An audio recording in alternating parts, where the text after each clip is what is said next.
وبناخذ قطعه معلم، وشوفوا لي على هالبيتزا هي معلم. هاي البيتزا الاصليه بالعجينه الايطاليه. خلينا نبدا بمكونات وصفتنا. مبدئيا حبايبي بدنا نحضر الصوص تبع البيتزا. ولأطيب صوص عندي 4 بندورات، بدنا هاي شيلوها، شايفين هاي لازم نشيلها. تمام، بنقطعهم بهاي الطريقه، يعني ما تكتروا هيك مربع، شايفين، وبنحطهم بمحضره الطعام. ليش؟ بدنا نخلطهم ليصيروا عندنا شوربه. ما بدنا هون، ما بدي يكون فيهم تكتلات نهائيا، بدي اخلطهم مزبوط مزبوط. وهلا حبايبي البصله كذلك الامر، بنشيلها هيك وعلى محضره الطعام. وبالنسبه للفليفله كذلك الامر. هلا انا استخدمت هون فليفلتين كبار، 4 بندورات، بالاضافه لنص بصله، واخر شيء عندي هون اللي هن سنين الثوم. هلا بننزل فيهم وبنعمل لهم خلطه ونقول بسم الله الرحمن الرحيم.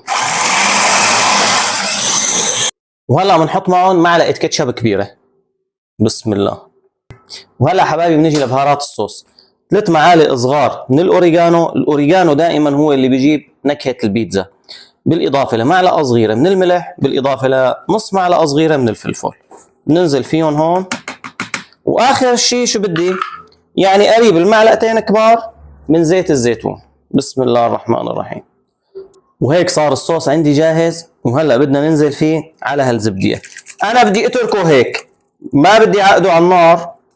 هلا في كثير من الناس بتعقده بالمقلايه، ما في اي مشكله، كل واحد له طريقه، بس انا هيك صراحه بحسه بضل فريش وبتضل نكهه الصوص ظاهره اكثر. وقت يتعقد بحسه صار انطبخ طبخ. هيك صراحه لقيته اطيب. انا جربت اكثر من طريقه وهي اطيب طريقه. وعندي هون صدر دجاج. ليش صدر دجاج حبايبي؟ انا بدي اشتغل بيتزا خضار وبدي اشتغل وحده بصدورة الدجاج. طبعا بدنا نقطع الصدر لمكعبات صغيره وبدنا نقليهم. هلا تمام، بنخلي المكعب صغير، ما بدنا اياه كبير. شايفين حبايبي بهالاسلوب بناخذ شرحه هيك. شايفين هيك هيك امورها 100% صغيره بدنا اياها، ما بدنا اياها كبيره. بالنسبه للدجاج حبايبي بنحط شويه زيت وبدنا نقليهم بالزيت. وبالنسبه لبهارات الدجاج هذا ما بياخذ بهارات، فقط ملح وفلفل، هيك اموره بالتمام. هيك حبايبي اموره تمام. بنحط رشه ملح مثل ما حكينا ورشه فلفل وامورها 100% بتكون هيك تمام التمام. هلا بنعمل لها تقليبه بسيطه وهيك بتكون استوت معنا، وبدنا نبلش بعجينتنا. وهلا صار وقت الجد حبايبي. لاطيب عجينه شو بدنا نشتغل؟ عندي هون كاستين من الحليب الدافي. الحليب لازم يكون دافي مشان تتفاعل شو الخميره اللي بدنا نحطها هلا فيه. وظرفين من الخميره. لازم نتاكد انه الخميره شغاله، لان اذا ما كانت شغاله وحطيتوها مباشره بالطحين بتفشل كل العجينه عنا. تمام، بس اول شيء شو بدي احط؟ بدي احط معلقه سكر صغيره. السكر بيساعد على تفاعل الخميره. نقول بسم الله الرحمن الرحيم. هيك بننزل بالظرف الثاني. هيك عندنا يعني بالجرامات 20 جرام من الخميره الفوريه. تمام، لازم نحركهم مزبوط ونغطيهم ونتركهم لمده دقيقتين 3 ببلش تبين معنا الخميره اذا امورها تمام. وعلى ما تتفاعل عنا الخميره بدنا نشتغل بالطحينات. عندي 5 كاسات طحين وهي الكاسه السادسه، هيك يعني استخدمت عندي 6 كاسات. وبدي احط عليهم نص معلقه صغيره من الباكينج باودر، وننزل فوقها بمعلقه صغيره من الفانيليا. الفانيليا بتعطي نكهه كثير طيبه للعجينه. وهلا عندي هون اخر شيء بدي انزل بمعلقه ملح صغيره. وهلا بنزل بهالطحينات عندي على العجانه. طبعا فينا نعجنها بالايد. انا عاملها بفيديوهات سابقه عجن بالايد، هاي المره بدنا نغير نشتغلها بالعجانه مشان اللي عنده عجانه. هون تاكدنا انه الخميره شغاله وامورها 100%. شايفين كيف؟ هلا بنزل بالكميه كلها مبدئيا عندي على الخليط وببلش عجن. نزلت عليها بس بنقطه مي، يعني يا دوب مو ربع كاسه، اقل اورجيكم قديش بالضبط، يعني قد هدول اللي نزلت عليها بالميات. يعني اخذت معي كاستين وشوي صغيره من المي. هيك العجينه عندي 100%. وهلا شو بدي احط معها حبايبي؟ هاي بتعطيها نكهه خرافيه للعجينه. معلقتين من الزبده. هيك امورها صارت عندي 100%. اخر شيء هلا بدي ارجع انزل عليها بمعلقه واحده من الزبده، هي للتنعيم. مع العلم انا تنعمت معي وعلى الاخر، بس كمان بدي نعمها بزياده. ويلي ما عنده زبده عادي فيه يستخدم زيت الزيتون طبيعي جدا. هلا بدنا نشيلها من المحضره ونحطها بالزبديه، بنحط نقطه زيت زيتون وبندهن الزبديه فيها كثير منيح مشان ما تلزق معنا العجينه.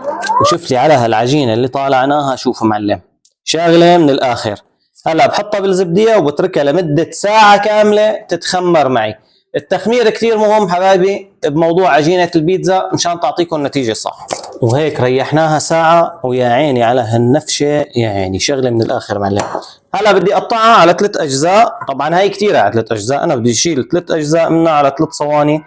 صواني البيتزا بدنا ندهنهم بشويه زيت زيتون من تحت مشان يعطونا نكهه، وانا الصواني اللي عندي ما بتلزق، بس انتم كمان اذا الصواني عندكم بتلزق حطوا شويه زيت زيتون مشان ما يلزق. بننفسها هيك وناخذ قطعه قطعه على الماشي. هلا انا بدي اعملها رقيقه، ما بدي اياها سميكه كثير. طيابه البيتزا عجينتها تكون كثير رقيقه. بنحط وحده هون وبنجي للكبيره بنكبرها شوي. هلا حبايبي شو بنعمل؟ بنكبسها هيك بهي الطريقه هيك تمام بشكل دائري، وبنتركها لمده 10 دقائق. بنغلفها بالستريتش مشان ما تغلبنا بالمد ونمدها بسهوله، وفيكم تمدوها بالشوبك، هذا الشيء بيرجع لكم. وريحناها هيك 10 دقائق. شايفين كيف هيك بتكون العجينه وقت تكون ناشحه معك؟ شايفين رجعت نفشت وما بتعذبك بالمد ابدا. شوف المد كيف بيكون، ها بالايد، يعني ما بدها لا شوبك ولا بدها شيء. هيك وقت تكون ناشحه معنا. شايفين بالاسلوب هذا؟ شايفين على هالنعومه؟ شوف لي على نعومه هالعجين، شوف معلم شغله من الاخر.